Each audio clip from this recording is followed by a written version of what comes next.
In this video, let me show you how to fix the GCash account suspended. So if your account is either suspended or locked, in order to get your account back, you simply need to head over to the help center of GCash within the mobile application or from the web browser as well.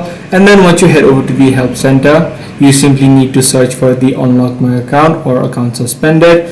Depending upon your situation, your option might differ. So if your account is locked, you simply need to search for unlock my account, and then you need to simply tap on chat with GG. If your account is suspended, search for suspended account, and if you do not see a separate option of suspended account, you simply need to search for the same option and then simply tap on chat with GG, which is the virtual assistant, and you need to simply submit a ticket, which is the verification process.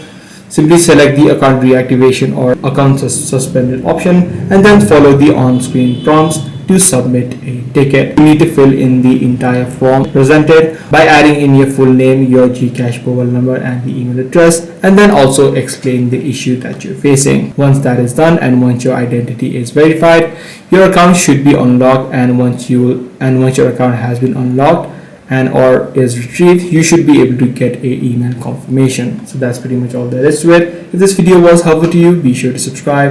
I'm going to see you in the next one.